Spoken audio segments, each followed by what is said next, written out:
Hello, smut lovers and romance connoisseurs. Welcome back to Beth's Naughty Reads. If you guys recall in my last episode of Bite by CJ Primer, I told you guys I had been obsessed with vampires and had read a couple vampire books.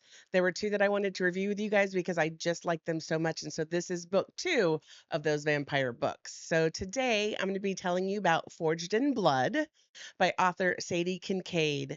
I believe this is the first book of Sadie's I've read, and I am hooked. She is great, and I love so far the book that I've read, and I can't wait to dig into more of her books. Forged in Blood is a wide choose dark vampire romantasy. It is book one of the Broken Bloodline series. I believe that there's three books total. And so when the book opens, we are introduced to the main female character, Ophelia Hart. Ophelia's past is a mystery. So she was dropped off, abandoned as a baby in a uh, cape, if you will, wrapped in a cloak and covered in ash and blood, and nobody knew, they had nothing on her where they could figure out where she came back from. So, because of this, she grew up as an orphan and bounced around foster homes for most of her life. And so, now that she's turning 18 and getting out of the system, she wants to start beginning to plan the next stage of her life, which is college. And she wants to be a social worker so she can help kids like her. On the day of her 18th birthday, she actually gets a scholarship to Montridge University from a mysterious benefactor. She has no idea who this is from or how it got there. It just one day showed up that her counselor told her there was a bank account in her name with enough money for her to go to school as long as she went to this specific school. So knowing this is her chance to start her new life, even if she feels a little bit like it's undeserved, she's going to run with it, right? Don't look a gift horse in the mouth.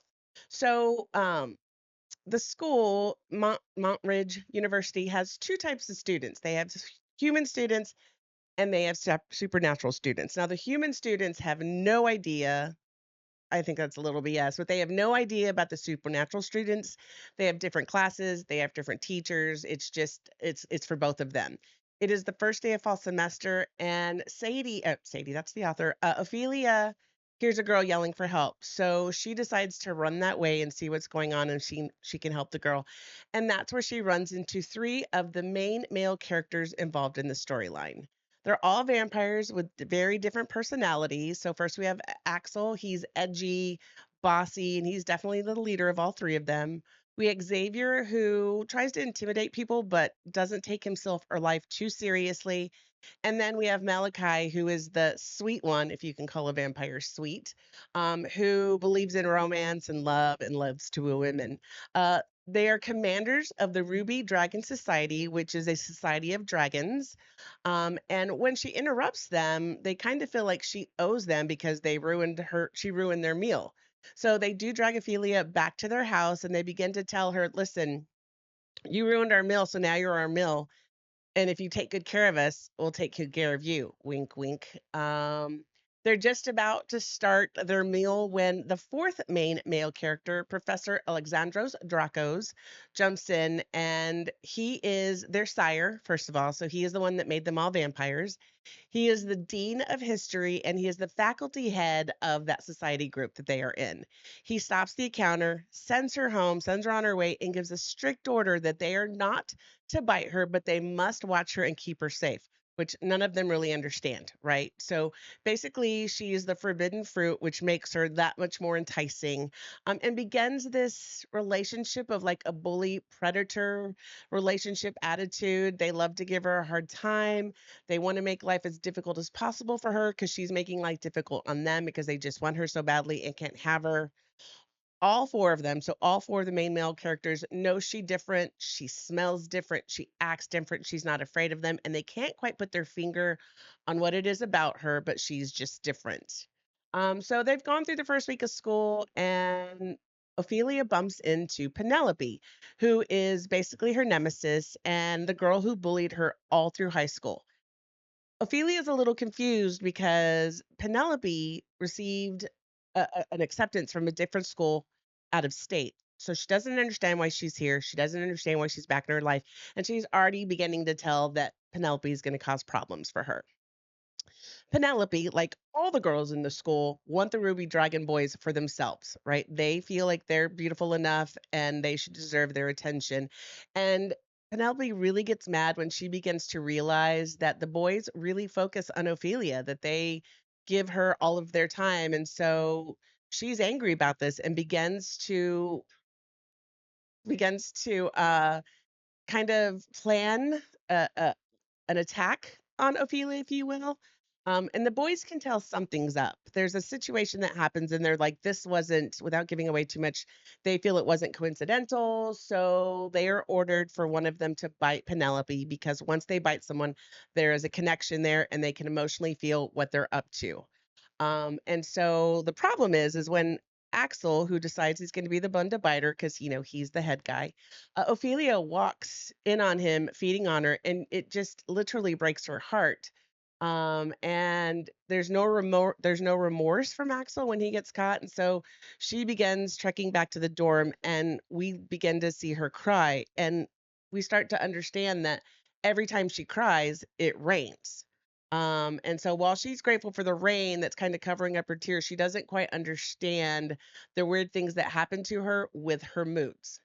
And so they continue to go, and now Penelope has made a plot to kill Ophelia. Again, the Vampire Society is involved. So we have Penelope, we have Ronan from the other society, and we have Penelope's boyfriend, which is weird. She has a boyfriend, but she's jealous. The star quarterback of the school, and the three vampires can tell what she's up to, and they intervene, and they literally slaughter them. I mean, just make mincemeat of them. And they whisk Ophelia away to their house. They're worried about her. It's the first time that they've ever like been alone with her in their house since they took her there the first time, and they are just hands all over, right? So this is really their first intimate encounter. And Axel decides he's going to go down and munch on her muffin and use his fingers on her to get her to orgasm. And when they're done, in all sexy ways that men do in our books, he's licking her off his finger, and he realizes he's tasting blood. And he's tasting blood because he didn't realize she was a virgin. So when he fingered her, she bled a little bit. Yeah, yeah. Um, anyways, this blood is unlike anything he's ever tasted before. He is dying for more, but because the three of them, or the other three vampires are connected to him, they can all feel out what he felt. And so Alejandro's, their sire, comes in and stops the shenanigans. He orders the other two, so Malachi and Javier, to take Ophelia home and do anything they need to do to break her heart so that she will stay far, far away from them. Of course, they break her heart. She feels like an idiot because she played right into their hands. She had a feeling this is what they're doing, and they lived up to it. So it's been about a week, and she hasn't seen the guys. She hasn't heard from the guys. Um, and then we switch kind of over to what's going on with Axel. And Axel is very sick. So he isn't eating, he isn't sleeping, he's mumbling. There's just something going on with him. And Alexandros explains that Ophelia has powers beyond anything they could have imagined, and because he tasted her blood, they now have a blood bond formed after that first taste, and more blood is required for Axel to survive. So now he's got this blood bond with her. If he doesn't feed from her again, he's going to die. So now they must go back and win her over again. So we start the journey of them trying to get her to trust them. It's a journey of discovery about her powers and her relationship with the Ruby Dragon commanders and their sire, and it's just kind of lends itself as she begins to learn about what she can do, both not only with her men, but the power that she has within her, even though her whole life has felt powerless. I have a couple excerpts I want to read to you guys. This one is when Ophelia stumbles upon the Penelope feeding. She says, my eyes dart to the shadow of the building behind him, the same place I first met them. You guys are going to get caught dining on students one of these days. You do realize that. He grins, his grin widens, and he inches closer, his large frame towering over her. But you already know what happens to people who catch us, Cupcake. I huff out a sigh and brush past him, his psychotic laugh ringing in my ears. As I pass the building, I steal a glance at the shadows, unable to resist seeing who Axel's latest victim is. Regret strikes immediately, my heart laid bare with surgical precision as I fight to catch my breath. I stand rooted to the spot as though my limbs have become part of the earth and watch him suck on her neck. Penelope claws at his thick hair, and moans, her head tipped back and one leg wrapped around his waist as she grinds against him. I suck in a loud, stuttering breath that catches his attention. His fangs still on her skin, winks, and he winks at me. So he's kind of being snarky about it.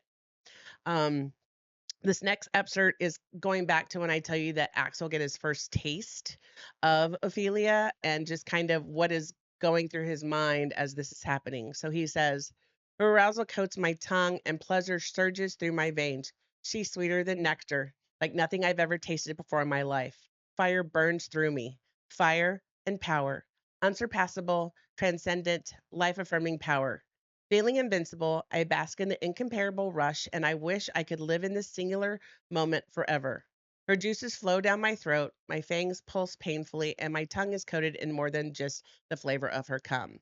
I glance down at my fingers and notice a faint line of red streak over my knuckles. Holy shit. Ophelia being a virgin was a plot twist I didn't see coming, but all I can think about is her blood thundering in my veins and how the slightest hint of her taste has lit me inside, up, and down and pure.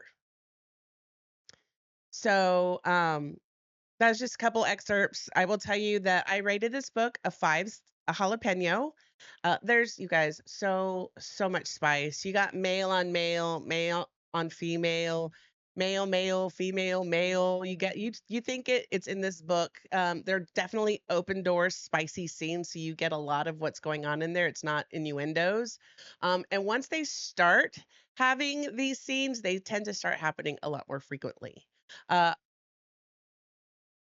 Sadie has said that the scene with Alejandro's, her scene with Alejandro's is one of her most popular scenes in the book, and that every time she meets a fan, they bring that specific scene up to her. I mean, I it was so hot. I reread that scene twice. It was steamy, and don't act like you guys don't do that too, because I know when it's really steamy, we all read it twice. Rated the story 5 stars as well. It's a great storyline. Fun to see how the characters develop and evolve over time. It's full of vamps, werewolves, and witches. Oh my! Definitely has moments of touch her and alive you. Sadie does a good job at keeping you interested in what Ophelia is and her relationship with the vampires. It also helps you kind of wonder, is she good or is she bad? What is she bringing with her? So it ends on a cliffhanger, but book 2 and 3 are out there so you can carry on your obsession. It's a quick read, and I recommend picking it up or at least adding it to your TBR list. I encourage you too to go check out Sadie's social media accounts. You can find her on Instagram as at Sadie underscore Kincaid XX, TikTok, all one word, Sadie Kincaid author, and Facebook, just Sadie Kincaid author. Gives you a great opportunity to see what else she has out there, what she has coming up, and maybe any public events that she has coming up. She also, on her posts, a lot of her posts are her hot main male characters from her book, and it's just great eye candy. So definitely for at least the eye candy, go check out her websites. You can also check out The Bar is Open with Beth and Greg. It's a show I do with my hot husband. We get a little crazy. We talk about what's going on in the world. We definitely get a little obnoxious, inappropriate, and silly, but I can always promise you a damn good time. Until next time, I hope you guys have a great week. I love you, and I'll see you soon.